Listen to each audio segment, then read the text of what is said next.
이게 사사기 20장은요, 베냐민 지파의 두말과 불행한 내전에 대해서 이제 기록하고 있는데, 그 원인은 19장에 보면 그때 한 에브라임 산지 그 외곽에서 살던 그 레인이 자기 첩을 데리고 돌아올 때에 강간 치사 사건이 발생한 것. 그것 때문에 이제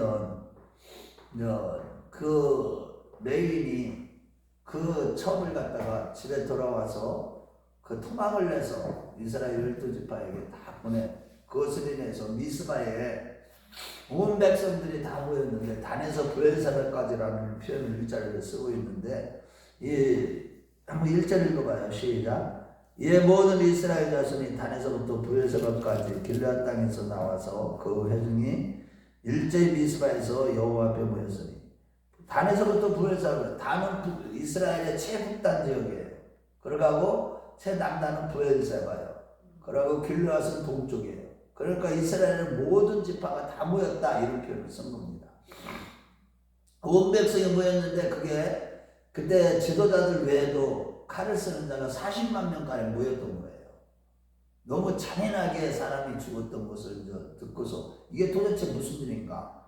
토막을 내가지고 시체를 토막을 내가지고 보낸 이유가 무엇인가 해서 모였는데, 그때 이제 회중들이 이제 다 모여서 40만 명과 지도자들이 모여서 이 일이 어찌된 일이냐, 그 레인에게 물었더니 그 레인이 이제 소상하게 이제 보고를 합니다. 자기가 이제 자기의 첩을 데리고 기브아 땅, 베냐민 기브아 땅에 이르렀을 때 그들이 밤새도록 자기를 죽이려고 했었고, 자기의 첩을 갖다가 이렇게 데려다가 강간을 하고 죽였다. 그래서 내가 이것을 온 백성들에게 알리고자 이렇게 보낸 것이다. 이런 보고를 들은 거예요. 그런데 이 보고 내용에 보면 이 레인이 첩을 얻고, 그게 첩을 얻는다는 게 참 레인으로서, 제도자로서 참 덕이 없는 것이죠. 그런 내용은 그런 내용은 보고하지 않습니다. 그리고 더군다나 자기가 그 시체를 갖다가 토막을 낸다는 이 자체부터가 너무나도 비성경적이고 비도덕적인 거예요. 그런 내용들은 보고하지 않습니다. 어쨌든 그거를 듣고서 온 백성들이, 야, 우리는 누구도 집에 돌아가지 말고 이거를 다, 이런 악을 이스라엘 중에서 제거하자. 사실상 신명기 13장에 보면 이스라엘 백성들 자체 내에 범죄하는 일이 생기면 그 공동체를 지키기 위해서 하나님께서 그들을 완전히 제거해버리라고 이런 말씀들을 주셨어요. 사실 우리 한번 신명기 13장 15절로 한번 가봐요. 그래서 다 함께 이스라엘 중에서 그거를 제거하자, 이 악을 제거하자, 우리 그런 내용이, 그런 모임을 가진 거예요. 13장 15절 읽어봐요. 신명기.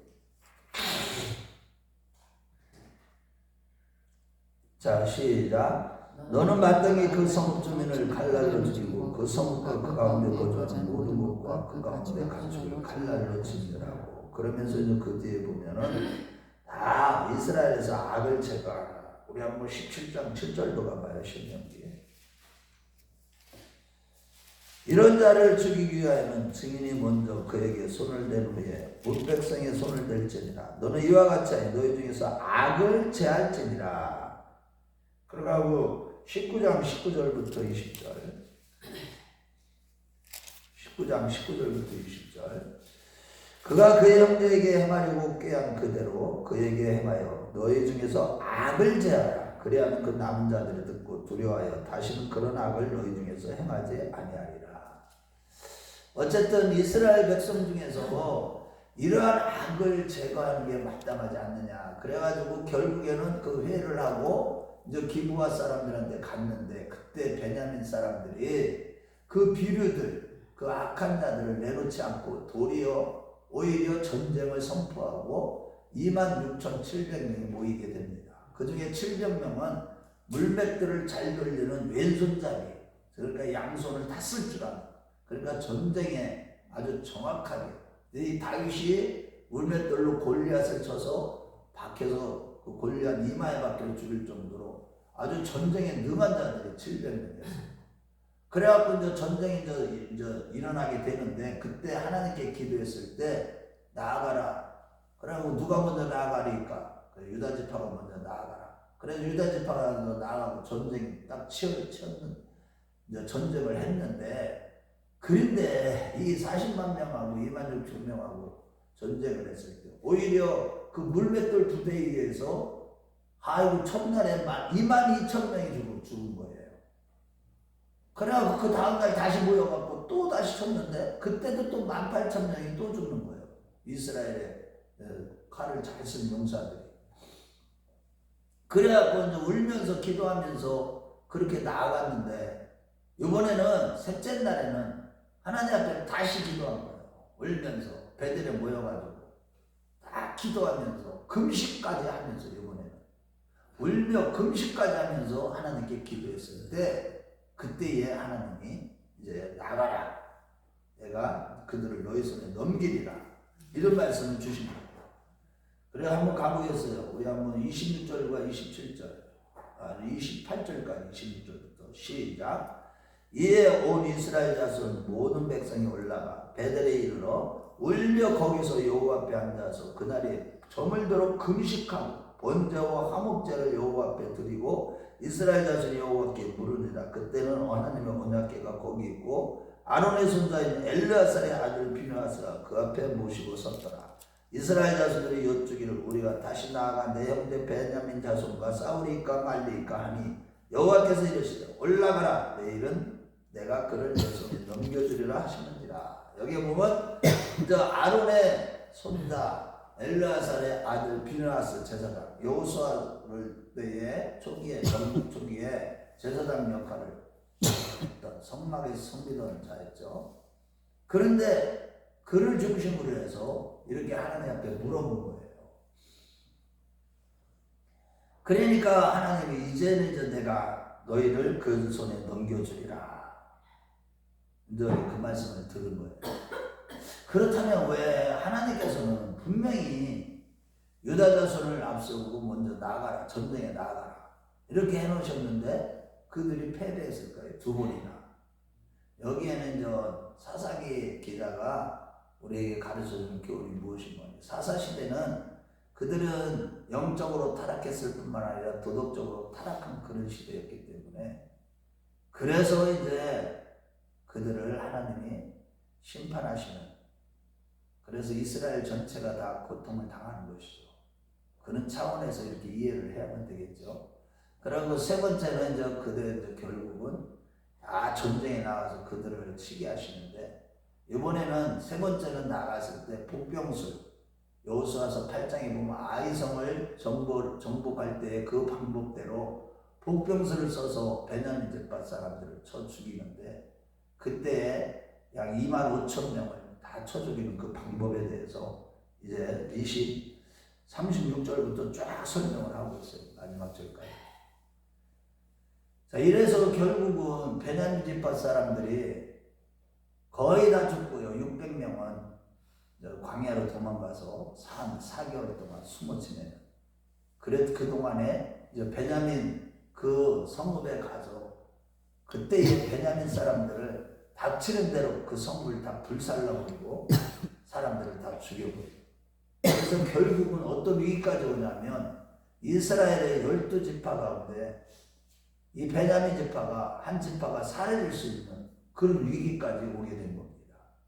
이것이 아주 비극적인 내전이 일어난 굉장히 이스라엘에게는 치명적인 이러한 전쟁을 이렇게 일어났던 일을 사사기서 20장 기록하고 있습니다.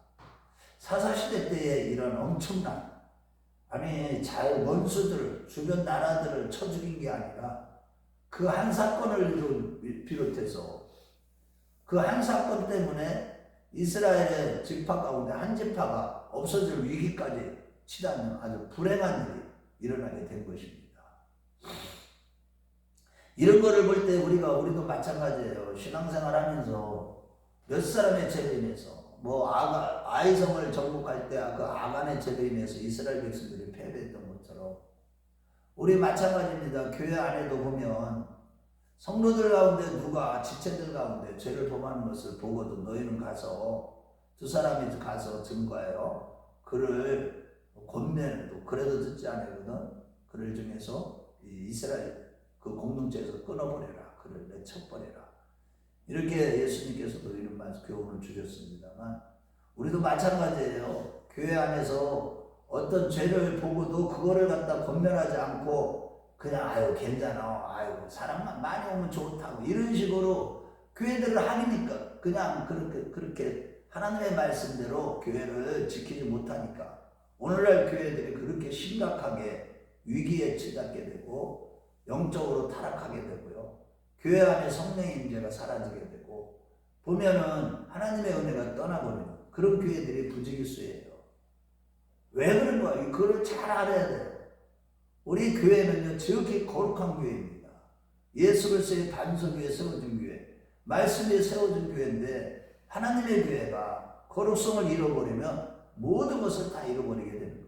거룩성을 잃어버리면 완전히 교회가 깨어지게 되는 겁니다. 영적으로 깨어지게 되는 거예요. 물론 라오디게아 교회처럼 모든 것이 넉넉하고 부족한 것이 없어 보이고 이 육신적으로 볼 때는 사람도 많이 모이죠. 재정도 많죠. 교회가 아주 유명한 사람들도 많이 모이죠. 권세 있는 사람들도 많이 모이고 부자들도 많이 모이고 그러니까 겉으로는 부족한 거 없어 보이지만 영적으로는 아주 우리 한번 가보겠어요. 라오디게아 교회 우리 잘 아는 거지만 요한계시록 3장으로 가보겠어요. 그런 교회들이 오늘날 교회들이 라오디게아의 모습을 그렇게 보이고 있다는 겁니다. 왜 그러냐? 이 죄 문제를 해결하지 않기 때문에 그래요. 우리 한번 이렇게 우리 한번 17절 3장 17절부터 한번 읽어보겠어요. 시작. 내가 말하기를 나는 부자라 의하여 부족한 것이 없다. 내 공부한 것과 가련한 것과 가난한 것과 눈먼 것과 벌거벗은 것을 알지 못하는다. 내가 너를 권하노니 내게서 물로 연단한 금을 사서 부유하게 하고 흰옷을 다 입고 벌거벗은 수치를 보이지 않게 하고 안약을 사서 눈에 발라 보게 하라. 이거 보세요. 겉으로는 교회가 멀쩡해요. 여전히 사람들 영적으로는 라오디게아의 모습을 그대로 하고 있는 겁니다. 이게 문제예요. 그런데 그걸 깨닫지 못하는 거예요.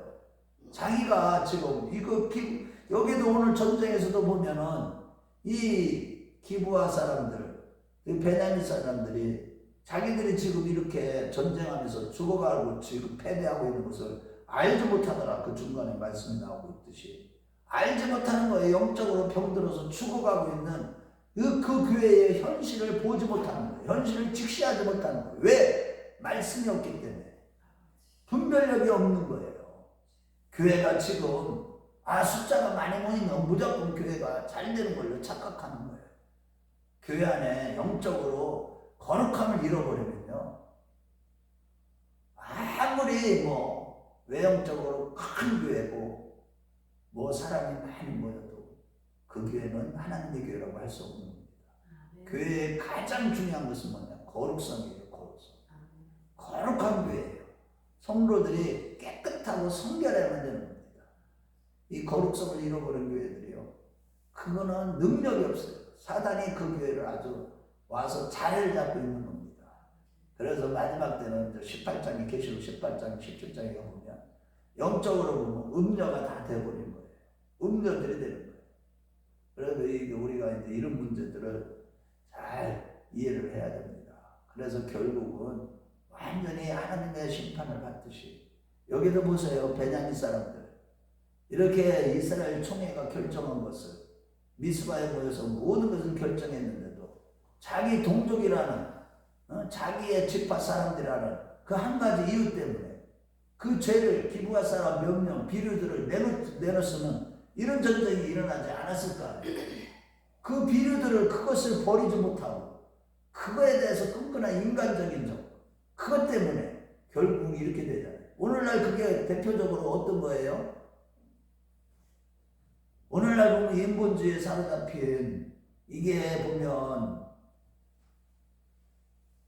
그 성소수자를 보호한다는 그 명목 아래, 민주주의라는 명목 아래, 그것이 참 민주주의라는 명목 아래 그들이 어떻게 해요? 하나님의 말씀을 대적하면서 동성애법을 통과시키는 그런 일들이 지금 실질적으로 일어나고 있잖아요. 그 몇 사람을 내어주며 하나님 말씀대로 내어줘서 처단을 하고 죄를 깨끗이 제어하라. 너희 중에서는 그런 악을 완전히 제어하라. 신명기서에 분명히 그렇게 말씀하시는데도 오늘날 교회들은 이 악을 제어하기보다는 사람만 많이 모이면 악을 제어하지 않습니다. 이것이 문제예요. 교회에서 강배상에서 죄를 지적하지 않아요. 죄를 지적하고 회개하라는 설교 안 합니다. 이것 때문에 교회가 오늘 무너지고 있는 겁니다. 저와 여러분들은 내 자신이 벌써 교회예요. 내 자신은 하나님이 와 계신 지기 거룩한 성전입니다. 내 자신이 내 마음 안에 있는 모든 악한 생각들부터 시작해서 모든 더러운 것들, 추한 것들 끊임없이 토하여 내는 그런 가운데 철저히 회개하는 가운데 저기 거룩한 하나님의 신부들이 다 되어가는 저와 여러분들 다 되시길 주의 이름으로 축원합니다.